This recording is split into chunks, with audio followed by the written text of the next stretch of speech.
The process of devotional service. Text 164. এই মতো করে যেবার লাগানো ভক্তি কৃষ্ণের চরণে তার উপজয় প্রীতি. Translation: If one engages in spontaneous loving service to the Lord, his affection for the lotus feet of Krishna gradually increases. Text 165.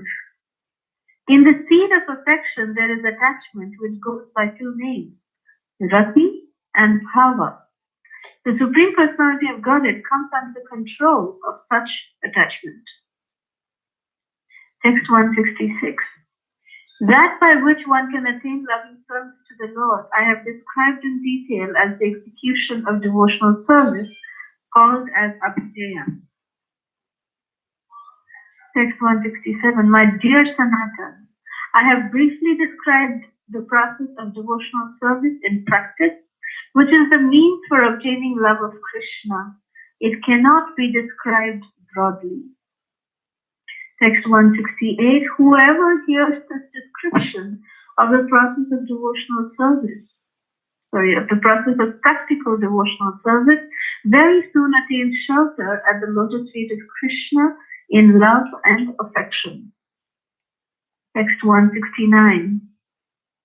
Praying at the lotus feet of Sri Rupa and Sri Raghunath, always desiring their mercy, I Krishna Das narrate Sri Chaitanya Charitamrita following in their footsteps. Thus ends the Bhaktivedanta purport to Sri Chaitanya Charitamrita, Madhya Leela, 22nd chapter, describing the execution of devotional service. Om Jnanatimirandhasya Jnananjana Shalakaya Chakshurunmilitamena Tasmai Shri Gurave Namaha. Namo Vishnu Padaya Krishna Preshthaya Bhutale Srimate Radhanath Swaminiti Namine. Namo Vishnu Padaya Krishna Preshthaya Bhutale Srimate Jayapataka Swaminiti Namine. Namo Acharya Padaya Nithai Kripapradayine Gaura Katha Dhamudaya Nagara Gramatarine. Namo Vishnu Padaya Krishna Preshthaya Bhutale Srimate Bhakti Vedanta Swaminiti Namine. Namaste Saraswati Devi Gauravani Pracharine Nirvishesha Shunyavadi Paschatya Deshatarine. Jai Shri Krishna Chaitanya Prabhu Nityananda Shri Advaita Radha Shivasari Gaura Bhaktivinoda. Hare Krishna Krishna Krishna Hare Hare Hare Rama Rama Rama Hare Hare. So now today we are concluding this very beautiful chapter, the process of devotional service. This chapter, we feel, at least when I read it for the first time, I was really thinking that what is our conception of brief and what is our conception of, my conception, I should say, that my conception of brief and elaborate completely changed when I read this last part. In fact, throughout the chapter, Chaitanya Mahaprabhu is telling Sanatan Goswami that I'm just going to give you highlights. I'm just going to give you in brief about devotional service. I'll just touch upon the main points of devotional service. But that in itself is seeming that it is, 169 verses of just that, of just touching upon only the highlights. Then our description of, elaborate and brief, changes, completely changes. When we say that we want to talk something in just highlights and a few, important points, we literally mean, things that can be counted on our finger, couple of points. But for Sri Chaitanya Mahaprabhu, when he is describing in brief, when he is saying that this is a brief description of the practical aspects of devotional service, Mahaprabhu is making this comment that it is actually not possible to describe the devotional service in a broad way. It's not possible to do that because it's going to be unlimited. Why it's not possible? Because it is unlimited.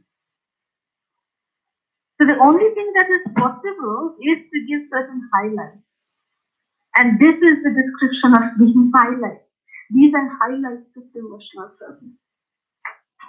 So we need to understand that, from the practical point of view, from our mundane sense, it doesn't really make sense that how can this elaborate process be described and be called as something to be, very brief or just highlight. It's impossible for us to comprehend that, but we do understand it because of the nature with which Mahaprabhu describes this. He describes devotional service to be an ocean of unlimited joy and unlimited bliss.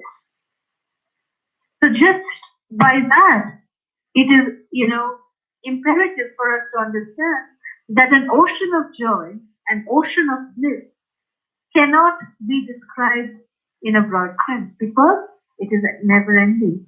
There is no end to it. It is Navarava. There is, newer and newer rasas, mellows, divine mellows being experienced even by the moment. And that brings us to understand that how Ananta Shesha, it is said, Ananta means unlimited. We cannot count the hoods, the number of hoods that Ananta Shesh has. That many hoods he has, that his hoods are uncountable, innumerable hoods. And with his innumerable hoods, Ananta Shesh has been singing the innumerable glories of Krishna. And till today, he has not been able to complete. And that is the nature of Krishna's glories. That no one can say, okay, today we wrote this book, the Srimad Bhagavatam is there, so we know that this is the beginning and the end of Krishna's glories. No. The Srimad Bhagavatam is also just still, the top of the screen that has been just sent to us in a condensed version of what the highlights of not only devotional highlights, but the life of those practitioners who have perfected their lives of following the tenets of devotional service is what is given in the Srimad Bhagavatam. The life of Krishna himself is given in the Srimad Bhagavatam. And that too, not all the pastimes in detail have been given in Srimad Bhagavatam. It's not possible. Therefore, there are so many additional books which describe the pastimes of Krishna in much more detail, in much more intricate manner. Because it is just not possible to do it all in one book. And even a combination of many books is not possible to, glorify Krishna. It's just not possible. So that is the glories of Krishna. That is how glorious Krishna is. That is how unlimited his pastimes are. That we cannot even comprehend to understand that, this is, if we know this much, then we have known Krishna in full. It's impossible to say that. Because Krishna keeps revealing himself based on the kind of surrender we have towards him. When I was reading these last few verses, the glory of devotional service. This very famous pastime appears in Nectar of Devotion in Upadeshamrita, talking about Manas Puja. There was this old Brahmana, the picture is there in Upadeshamrita, in the Nectar of Devotion. There was this old Brahmana Vaishnava who he was penniless, he was very poor. But he once desired to offer sweet rice to Krishna. So in his mind, he started getting all the ingredients, milk, sugar, rice, little ghee. He started collecting all those ingredients. He lit the fire, and then he took a big vessel, and then he poured the milk in. When the milk came to one boil, then he poured the rice, which is mixed with ghee, and he poured that into the milk. The milk was boiling with the rice and the ghee, and a beautiful aroma was coming. And this Vaishnava was, saying, oh, now the sweet rice is getting done. And then when it was nice and thick, he added the sugar, and then he took it out from the flame, and then he poured it out into Krishna's offering bowl. And then he said, oh, the sweet rice is so hot. Let me try and see if it is okay, it is cold enough for Krishna to eat, because I don't want Krishna to burn his tongue.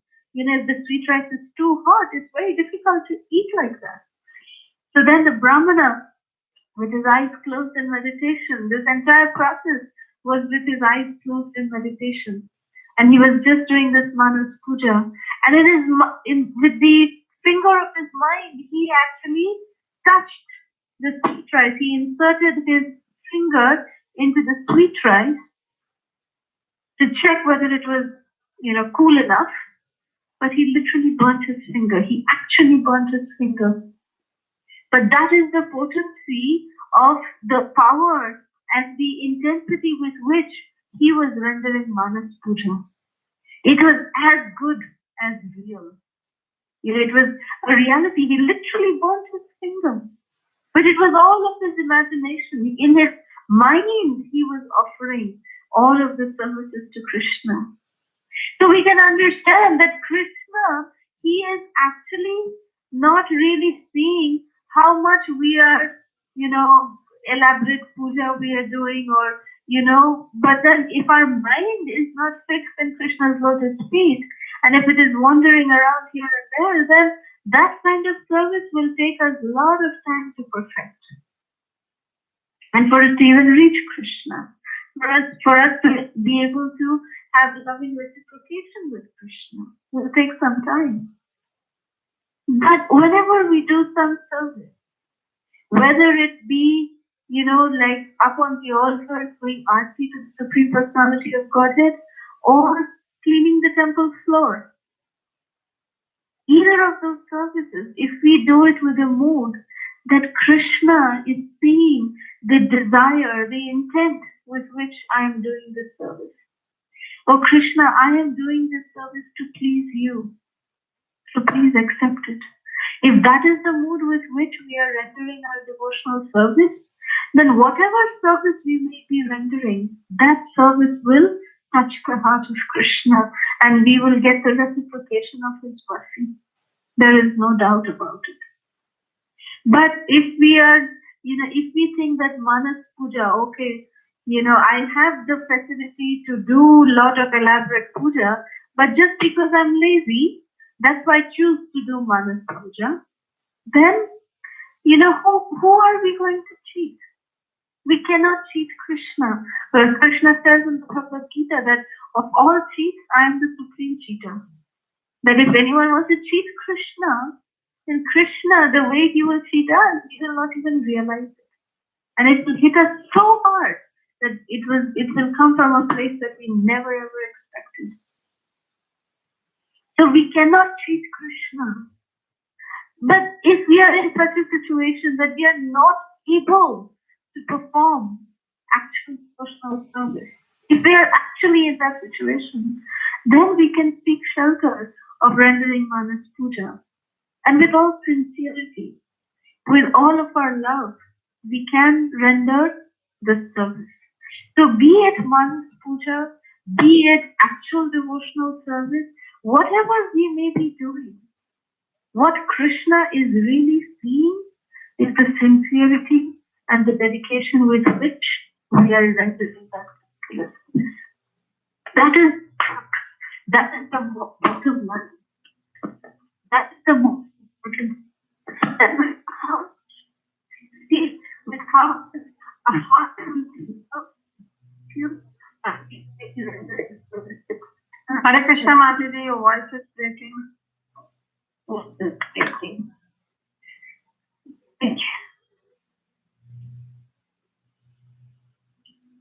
This better?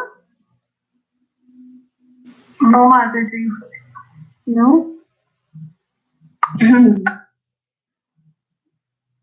Is this much better? Is this okay? Is this better? Yes. Yes. Okay. I wonder what happened. So that is what is the most important thing, the consciousness, the mood with which we are rendering our devotional service. We have to be very, very cautious of this aspect of devotional service. To keep in mind that how important it is to really, Samai Manah Krishna Padara Vindayo, that how important it is to redirect and bring back our mind again and again and again to the lotus feet of Krishna. We should not think, oh well, in the morning today I did my daily service, I did my 16 rounds of japa, I'm done for the day. If that is the mood with which we are doing our devotional service, then, then that is the mood with which Krishna will also reciprocate in the same way. But rather, if we can, every action, every thought of ours, if during the entire day, if we can relate it back to Krishna, if we can do every activity of ours that we are doing, if we are doing it as an offering to Krishna, for the pleasure of Krishna, then we are really living, we are truly living our life. That is the most important thing. Like last time we were discussing that a genuine disciple, a proper disciple, a first class disciple knows the heart of the spiritual master and they will act accordingly. Similarly, a first class devotee of Krishna, they know the heart and the desire of Krishna and they mold their life in such a way that it is their every breath is meant for the service of Krishna. There's this, all of us know about this very beautiful story about two people who were serving, two disciples who were serving the lotus feet of spiritual master. The spiritual master was taking rest, and there were two disciples who were fighting amongst each other that who is going to do Pada Seva to the spiritual master. So the spiritual master was, oh, now I have to take this. These two guys are fighting. He said, okay, I have two legs. You massage my right leg and you can massage my left leg. Problem solved. So then the disciples, both of them were very happy. Okay, spiritual master gave me right leg. This disciple was very happy. Spiritual master gave me left leg. And they sat facing each other and they were massaging the lotus feet of the spiritual master, one on each leg. And then suddenly, one of the boys realized that he was massaging the right leg, and suddenly he saw that there was a mosquito sitting on the left leg of the spiritual master. But he saw that mosquito and he still didn't move it away. And this other boy who was massaging the left foot, he didn't notice the mosquito was there on the left feet of the guru. So the mosquito was biting and sucking the blood of the spiritual master. And then suddenly, this other boy who was massaging the left leg, he realized, oh, on this leg of my guru, there is this mosquito. And you saw it and you didn't tell me? And then he somehow drove the mosquito away. And then he said, see now what I will do to you. So he came and he beat the right foot of the spiritual master. He just pinched the right foot of the spiritual master. And the spiritual master was like, ah. And then this boy who was doing the right foot, he said, how dare you are, pinching my spiritual master's right foot? Now see what I will do. And then he pinched the left foot of the spiritual master. And the spiritual master was in pain. But this is a pastime told by Srila Bhakti Siddhanta Saraswati Thakur. That what is the purpose of our rendering devotional service? Are we rendering devotional service so that we can be higher, we can show to others that I am higher than you, or that I am doing better service than you, And if you're doing that service, I will make sure that you will not do proper service. Is that the way we are rendering service? Or is it the way that, let us do collective service for the pleasure of the spiritual master? That should be the mood with which we are serving. So whose body is ultimately getting destroyed by this kind of, in this example that we gave, the story that we said, whose body are we hurting? We are not hurting each other, but we are ultimately hurting the body of the spiritual master. The spiritual master is getting hurt by this kind of action, this childish, immature action of ours. The spiritual master is getting hurt. And we need to realize that. We need to realize our foolishness if we are trying to, find fault with another devotee. If we are trying to make a devotee look low in their service, are we really doing that just to, is that activity going to be pleasing to Guru and Krishna? Definitely not.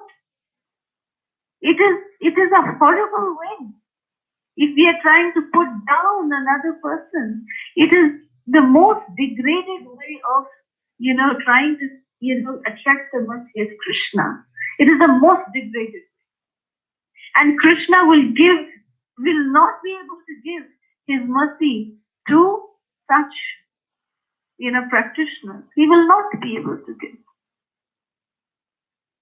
So we must be very, very careful that how are we not only interacting with Krishna, but how are we interacting with each other?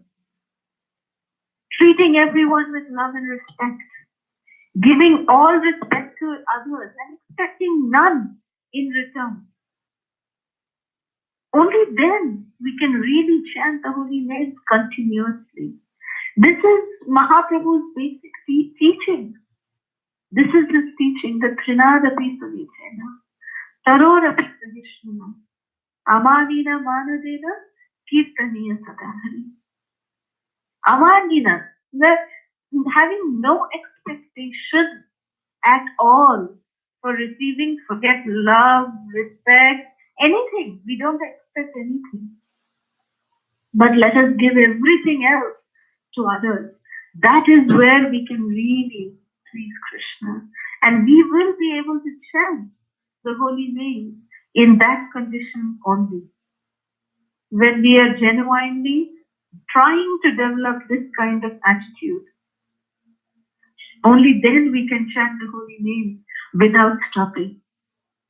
So these are the practical aspects of devotional service that Lord Chaitanya has been describing in this entire chapter, and trying to understand, that how important it is to follow the rules and regulations, and at the same time trying to cultivate a loving relationship with Krishna, with the spiritual master, with the devotees. It starts by developing, loving relationship to Krishna doesn't come just automatically. How do we start, rekindling our lost relationship with Krishna? We started by reawakening our lost relationship with devotees. Trying to develop loving relationship with devotees. Trying to develop loving relationship with the Guru. Then it will become easy to develop loving relationship with Krishna. Right now, we can't even imagine, at least I can't imagine, to develop loving relationship with Krishna because I know what condition I am in. But I have some hope that I can try to develop loving relationship with at least the Vaishnavas. That somehow, by the mercy of the Vaishnavas, if I can, have good relationship with devotees, then Krishna, being pleased with that effort, he will give me some kind of an outlet where I can develop. I have some hope of developing loving relationship with Krishna. So that is the beauty of devotional service. It starts with basics and following of the rules and regulations following the 9 processes of devotional service, starting with Shravanam, Kirtanam, Vishnu Smaranam, all of this is extremely important. Yes, in this chapter we did learn about bhakti, of spontaneous love towards Krishna, and that is the ultimate goal, no doubt about it. But the way that we can reach that ultimate goal, that has to come. It has to come by the mercy of Krishna. When Krishna will be pleased by the regulated devotional service that we are rendering to him, he will reward us by giving us spontaneous, unalloyed, uninterrupted love towards him. That is the secret of Raganuga Bhakti. So with this, we will end here. If there's any questions, comments, or reflections, we can take that now. Thank you very much. Srila Prabhupada ki jai. Hare Krishna. Thank you very much, Mataji, for your very enlightening class today.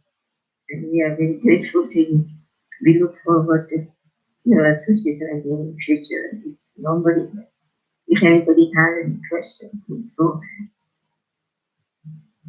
Hare Krishna. Thank you. Thank you, Kamadiki Mataji. Hare Krishna. Hare Krishna, Mataji, such a beautiful class. Mataji, I have a question. Yes, Keshwari Mataji. Yes. Mataji, so you had mentioned about in the beginning that we cannot. We should. I'm not too sure what exactly. I can't remember the exact word, but what I understood is Manasa Puja is when we really cannot offer directly to Krishna. Mm-hmm. Based on that, I had the question. So sometimes, like if I have a service in the temple, or if I have a lot of prasadam already that I cooked in the morning, and all of us.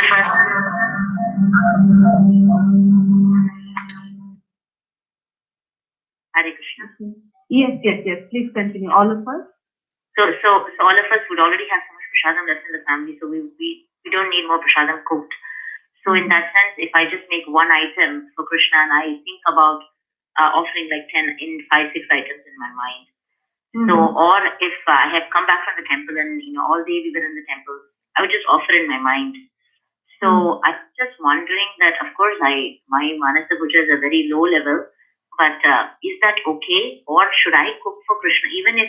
Because sometimes I get worried if I cook for Krishna separately, when we have a lot of prasadam left, then the prasadam will be left over. I have to carry it, and then I have to save it, and rather than that, I have been preferring doing Manasa Puja. So is that it's for convenience that I'm doing Manasa Puja, and I understand that, but whether it's okay or not? Yes. Actually, very, very nice and practical question. Thank you so much for that. There's 2 aspects to this. The first aspect that you mentioned is that if you're a whole day at the temple and then you come home, firstly, if you're a whole day at the temple and you've been doing some service at the temple, or you've been, attending a particular festival, doing whatever at the temple, then it is said, Jananivas Prabhu said this, that the temple deities are like our king and queen. So we are like the subjects of the king and queen. So we have to give the first priority to go and serve the deities at the temple. And when we are whole day at the temple, and when we are coming back in the evening or in the afternoon like that, then it is said that Jananivas Prabhu said that those devotees who are in the temple engaged in service, the deities, the king and queen of the temple, they are so kind that they don't eat alone. When they eat their offerings, they actually invite our home deities to the temple and they eat together the bhoga offerings that are offered in the temple. So that's one thing.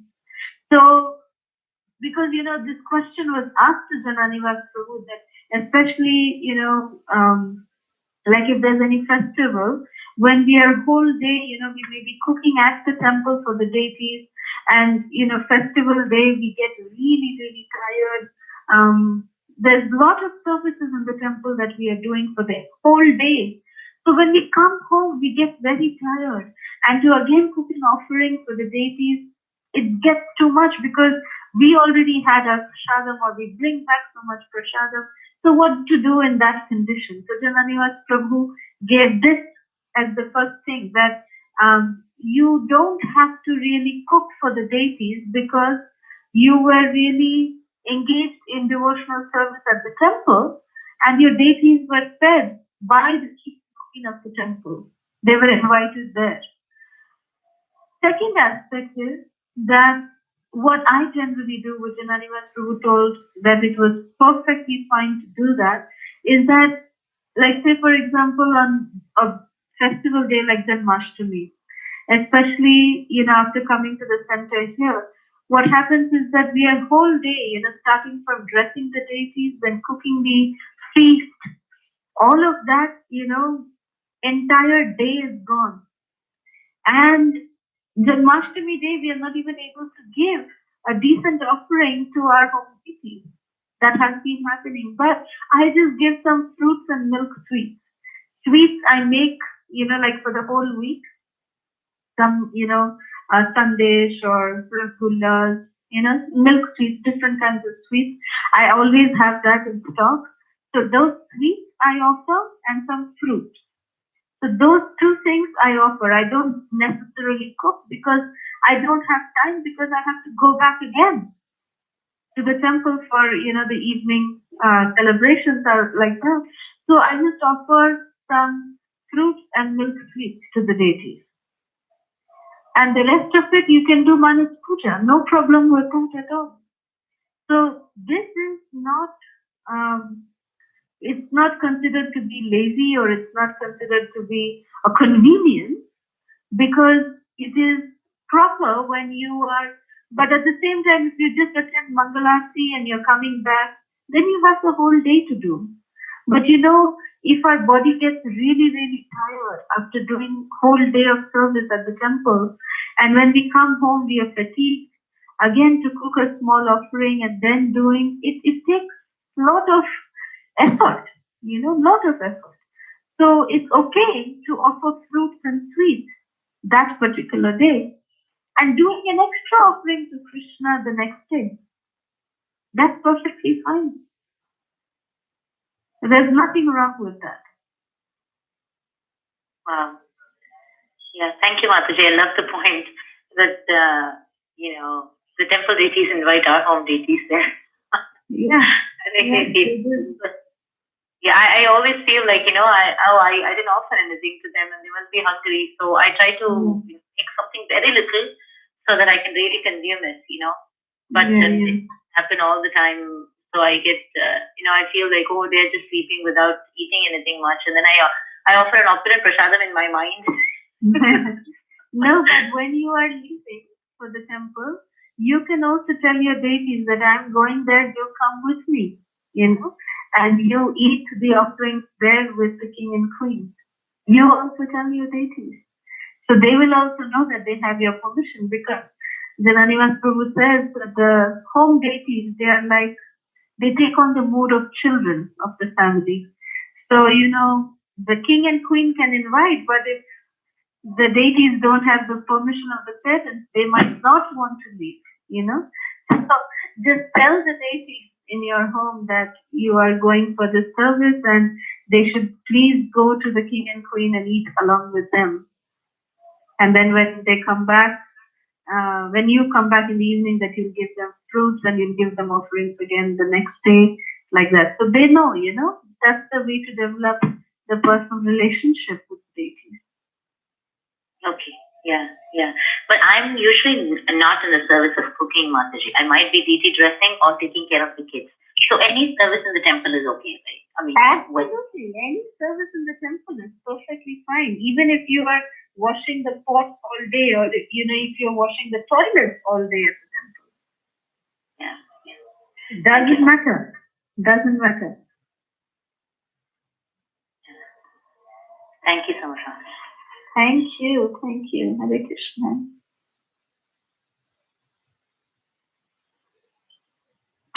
Hare Krishna, Mataji, Ranga Krishna. Such a wonderfully long thank you so much. And of course, wonderful answers and situations, Mataji. Well, just to add on, Mataji, like, I also heard that, yes, the home deities, like we said, we have creation also mentioned that whenever we go, we can always ask that please mentally join us because we'll not be here. Because sometimes we go for the day out, out of town for a day, at night also, deities are all alone.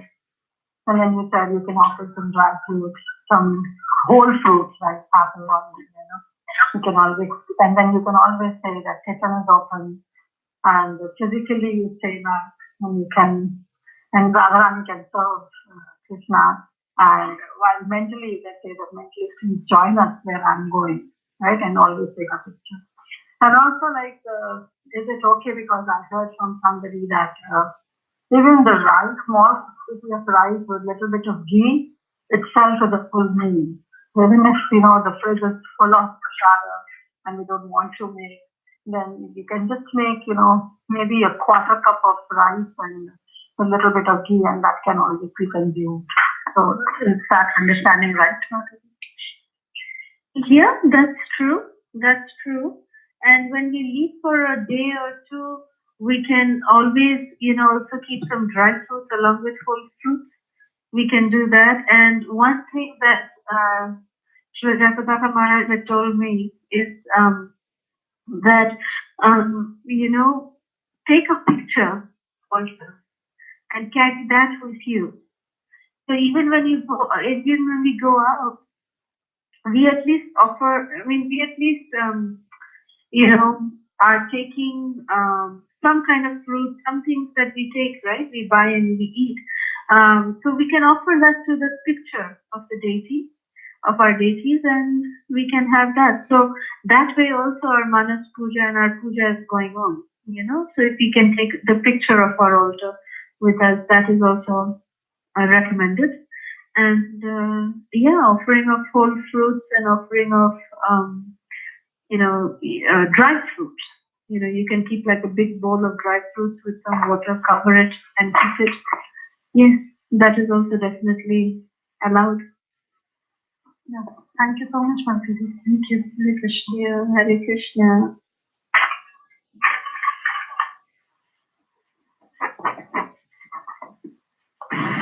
Hare Krishna, Mataji. Wonderful class, Mataji. Thank you so much. And very beautiful question, Mataji, that Mataji asked Adonai. And so wonderful answer, Mataji. Thank you so much for beautiful class, Mataji. Thank you, Vinaya. Thank you very much. The Mataji who asked that question was Sukeshwari Mataji. Thanks, Sukeshwari Mataji. Thank you, Hare Krishna.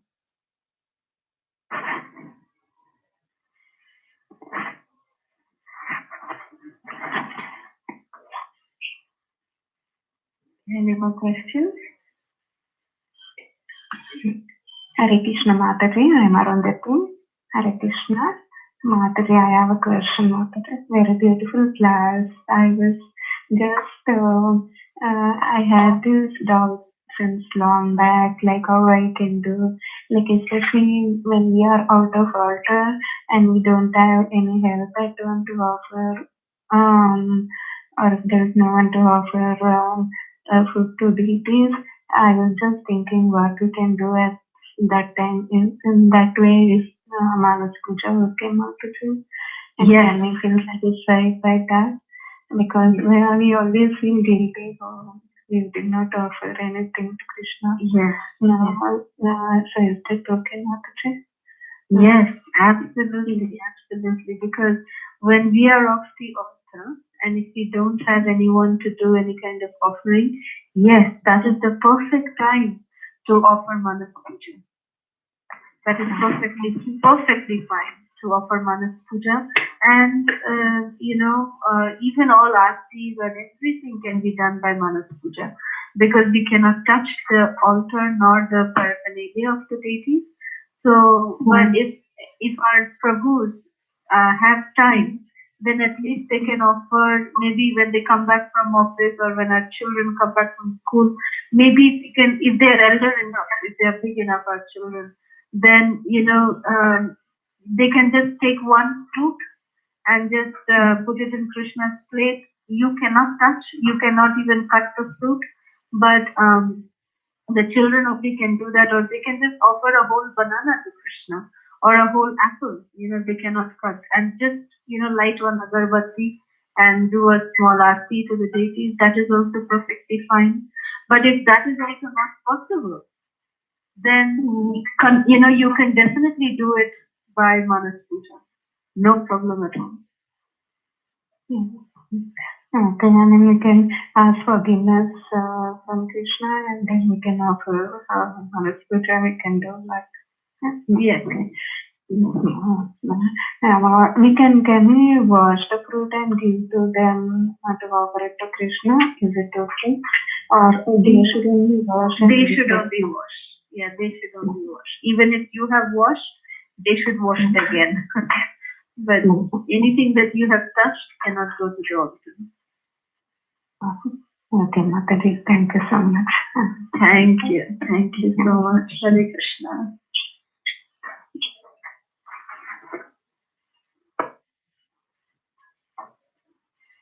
Hare Krishna, Mataji.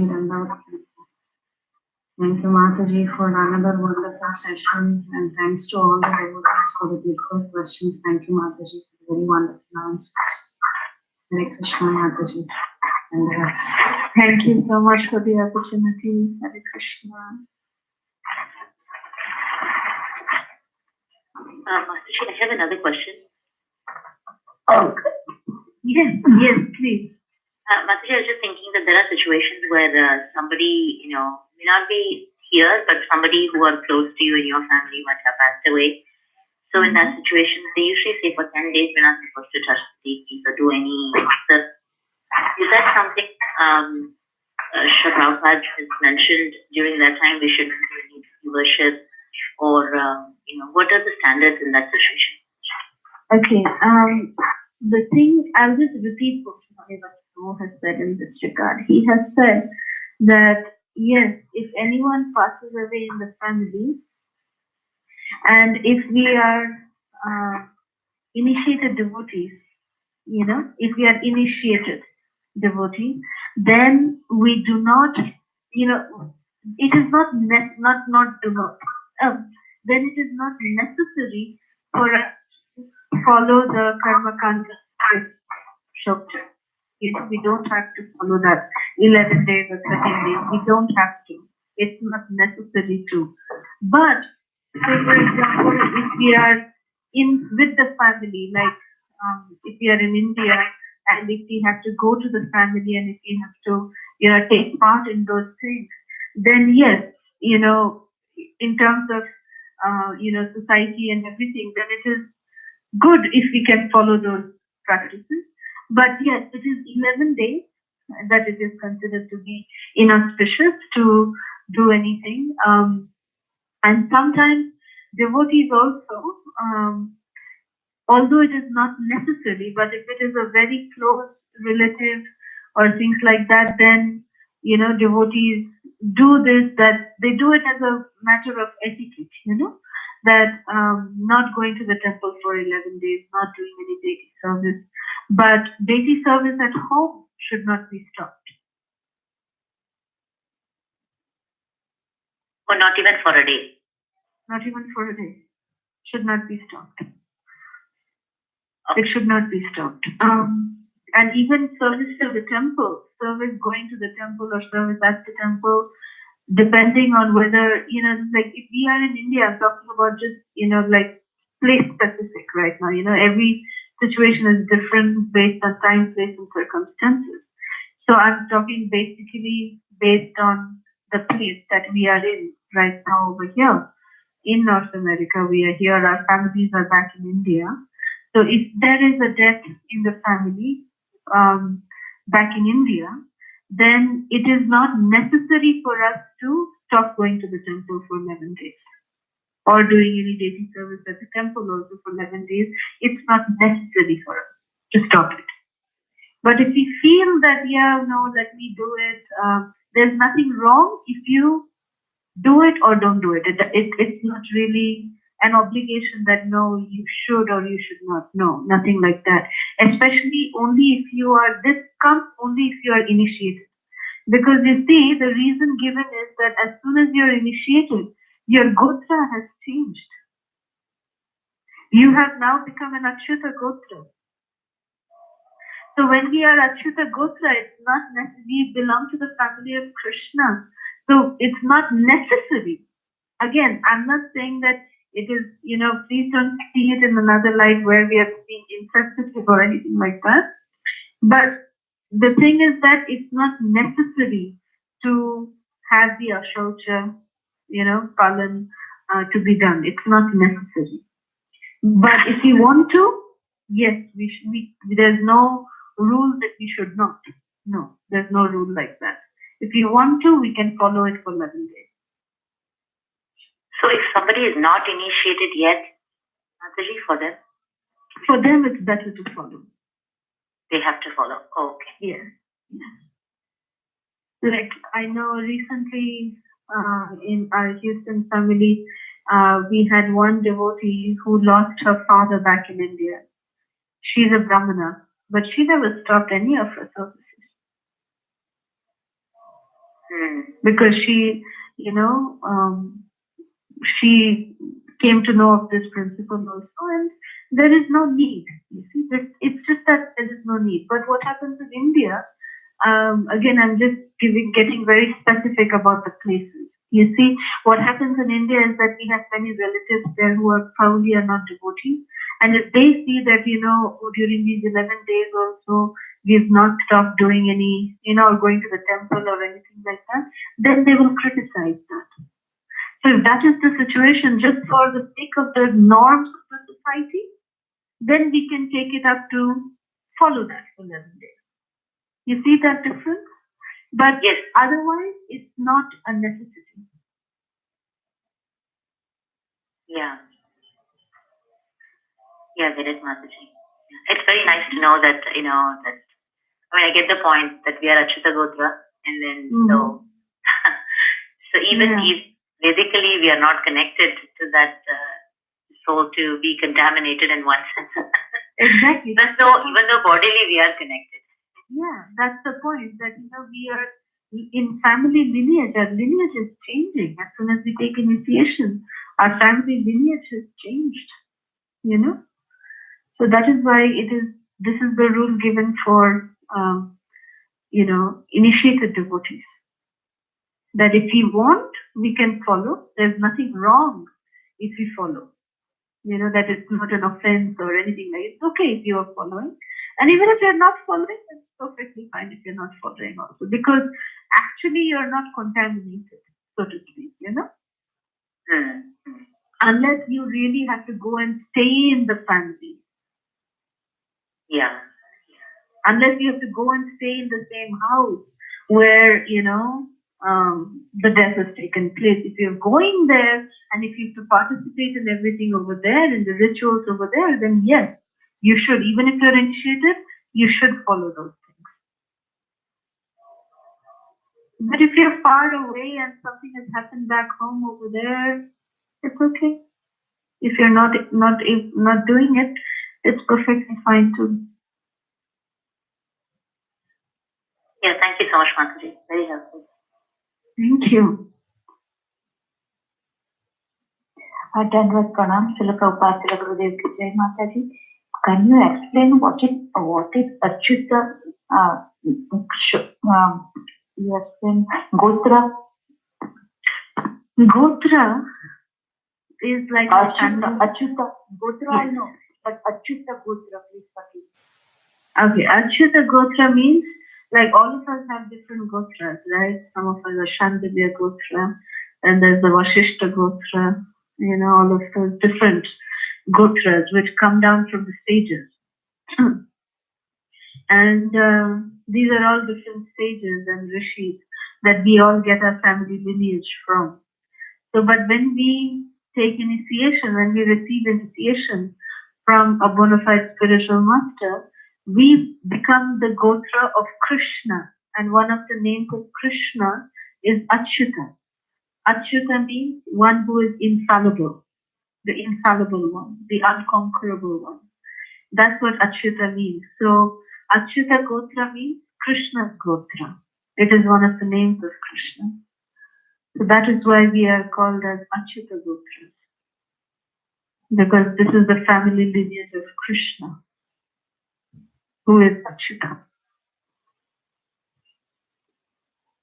Yes, Mataji.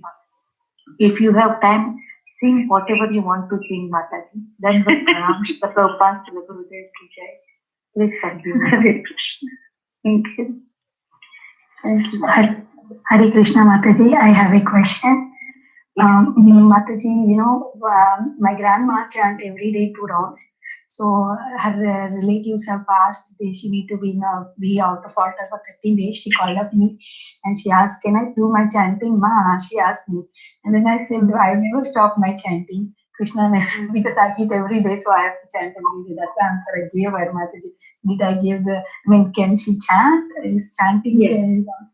Chanting has to come anyway.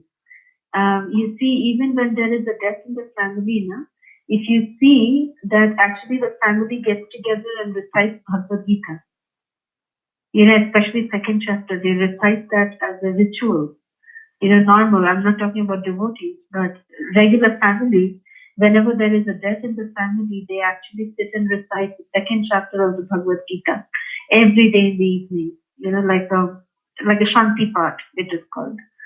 So, reading of the Bhagavad Gita, chanting the holy name, they should never give that up, whatever situation it is. And especially when there's death in the family, they should chant more, for the satisfaction of the departed soul, for the proper destination of the departed soul, they should chant. So you gave the right answer, perfect answer. Thank you, Mataji. Hare Krishna. Hare Ram, Hare Krishna. Any more questions?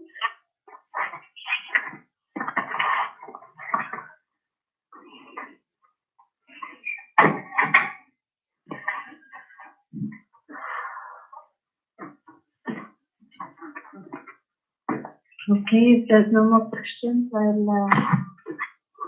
So, Mataji, what should I say for this?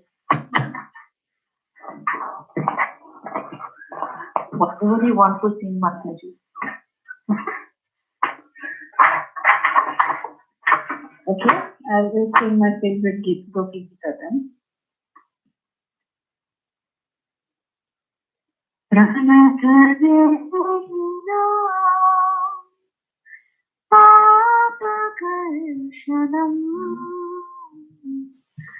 Rinataranukam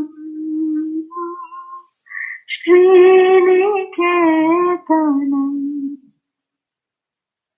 Vanipadapitam Te Padambujam Krinukuche Shuna Krinhirichayam Madhuraya Gira Valgavakyaya Budhamanunaya Pushkarikshana Vidhikareva Veeram Uyati Adharasindhuna Vyayayasana. Hare Krishna. Thank Gopi you. Gita ki jai. Thank Very you, Mataji. wonderful. Pranam. Thank you, Mataji. Thank you very much for the Hare nice Krishna. answers to all the questions, and also in Gopi Gita. 1, 2 verses. Thank you very much. for enlightening. Hare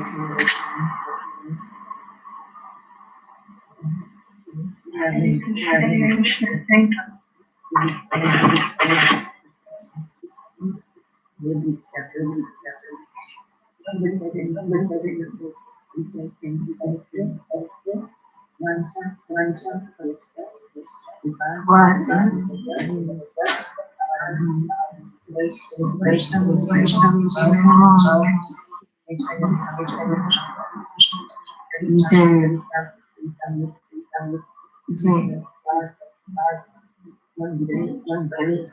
you.